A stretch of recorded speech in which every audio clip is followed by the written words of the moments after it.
this is our last session with Ms. Coleman, and we thought that we would share some things today about church and church settings. And Ms. Coleman goes to a small church in the country, it's a rural church, and she joined this church after she married her husband. So it was actually his home church.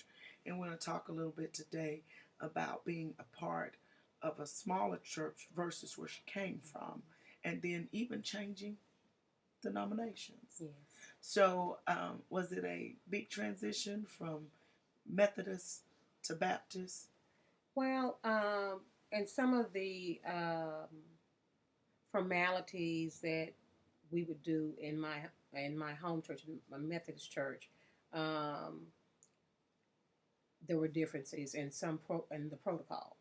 And but I had always, as a child, visited the Baptist church. In fact, my stepfather, his church was Baptist, and it was across the street from my home church. And we would, on special occasions, we would attend church with him. So I was familiar with some things. Um, it was a big change from going from a larger church to a small church, and it's gotten even smaller as far as membership. It's gotten even smaller now. So a lot of the activities that I was involved in growing up and as a young adult, um, we don't have that. So I miss that. To me, it's like a lack of growth. So I miss those activities. So, did you felt there was something missing Yes. when you moved from one church home to another church Yes. home? Yes. Do you think that being in the rural has something to do with it? I don't think that has anything to do with it because there are other rural churches that have what I would say, a better number of members, a larger number, and they're very active. They have a lot of youth. We no longer have any youth. We have one child in our church. Our former pastor had children, and we had more activities then. And so now we, in the midst of installing a new pastor, and he has um, two sons, and then we have this one other young man who's only 10 years old.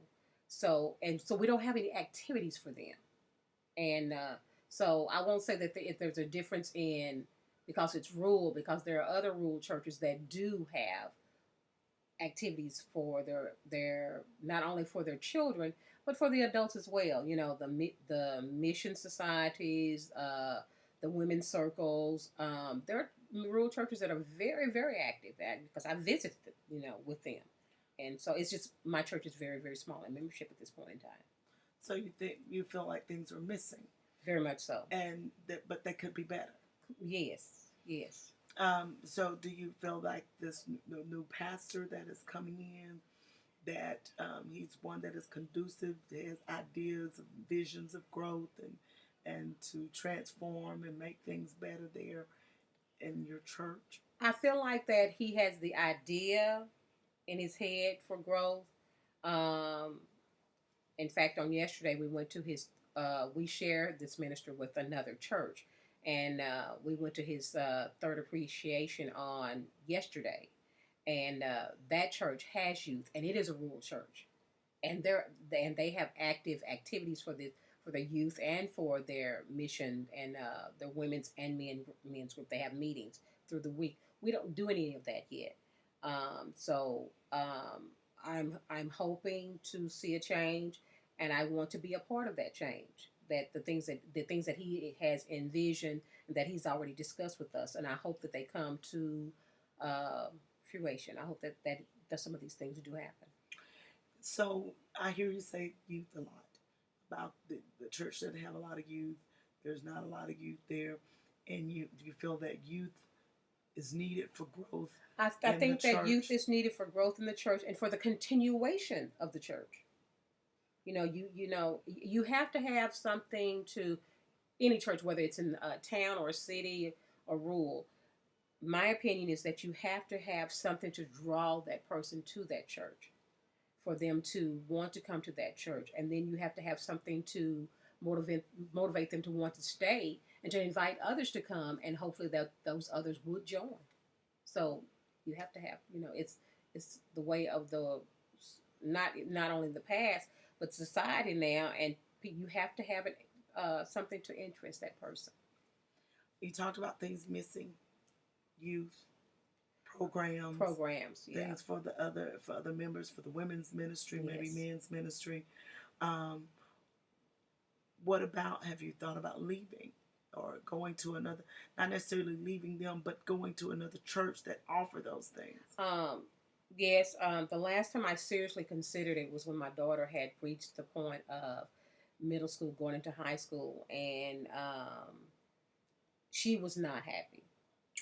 She felt, there, and so I would allow her to go to different services with other friends, not interfering with our services, but like on Wednesday nights, some Sunday afternoon programs, revivals, things like that, and I readily allowed my husband and I, to let her go and do these things, so that because she's an only child, Mm-hmm. and there were no youth. It's like I said, my former minister, he had all boys, so there was very little interaction there with them, and so she needed to see that, and so I did contemplate leaving, but I felt like my husband is a deacon, Okay. and so in fact he's the only deacon at this point in time, and so I felt like I needed to be there to support him, and so I didn't.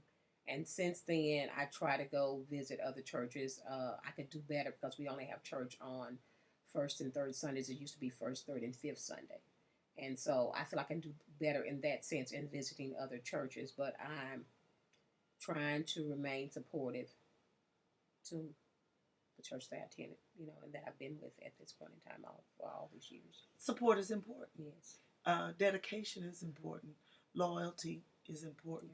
Not only you're loyal to your faith, to your belief, you're loyal to God, and I believe you're doing exactly what He has commanded us to do, and that is to love one another, and you love your church, Yes, and you love the people in your church. yes, and I don't believe in church hopping. If that's a term, some people is like, I don't find what I hear. Let me run over to this church, and because I'm not worshiping the pastor.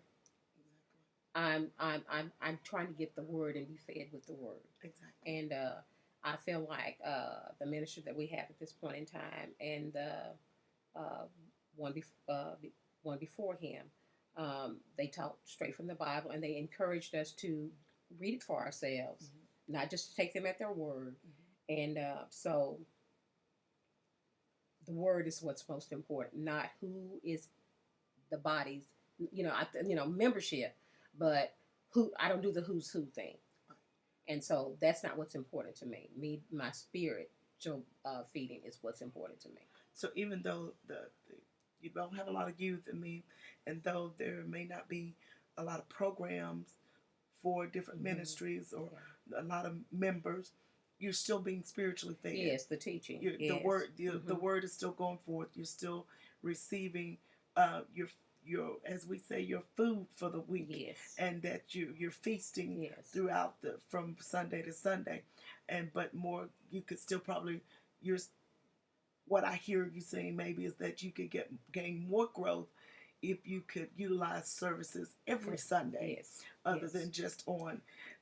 Do you feel maybe that if you go to another church on those 2 Sundays that you guys don't have services, that you may enjoy it more, and you may want to spend more of your time there and pull away from your church now? Yes, but I'm saying yes to, but I feel this strong obligation to remain where I am. There's only about, as far as the women are concerned, there's only about 3 or 4 of us who actually are very active and make sure that things are carried out at church, whether it's the flower arrangements or I try to do the flower arrangements with the church. Try to pick up and keep things clean. There's only two of us who actively work in the dining hall. We have a very good family friend that comes on special occasions, and she'll come to our programs and help out. But the other person that works with me, she's getting up in age, and I'm getting the feeling from the things that she's saying that she's trying to hand it over to me. And I'm not really wanting to be over that, but I try to be obedient. Right. Try to be obedient. And yes, I do know that if I were fed somewhere else, if I went somewhere else and got fed more and more and more, my desire would be to want to go there. So, yes. We often find more activity. We're often drawn to churches and even places that offer more activity, more variety, more things for us to do, for us, for our children, for those that are involved around us, because we always want to learn more. We always want to be fed more. We always want to be, most of the time, be involved more. But what you're doing and what I hear you saying is that you, though you are not always content with where you are, but you still receive a foundation. You're receiving spiritual feeding, Yes. and that you are there to support. Yes. You love the people, you love the pastor, you love your husband, which is important, and you want to support him and church, and willing to work with. Yeah, because I don't And want to help have a, grow you the know, I feel like church. that would be a divided home. But I sometimes I feel a sense of I could become complacent, and I don't want to do that because I know where my help comes from, Yeah, and I know the things that I've been through in my Yeah. life, that that's what has sustained me Yeah. when nothing else could. You know, when I think I couldn't, recover from things, I know where, my help comes. It comes from my faith, my belief that I know that the Lord is going to fix this. He's going, I just, may not come right when I want it to come, but he's right on. but and I know, and sometimes it's like, well, where are you? But I know you're there for me, and so I just, because my membership is small, I cannot, and I will not give up on my faith. Exactly. So, So you stand on that foundation. Look to the hills from which cometh your help. yes, ma'am. Your help cometh from the Yes, Lord. ma'am. So that's wonderful. Ms. Coleman, I should appreciate you for helping me out through these different sessions. We find that Ms. Coleman she's loyal, she's dedicated, and she feels that the need to support and the need for growth for her church and for her ministry, and that she will be there to help that process along. So thank you very much.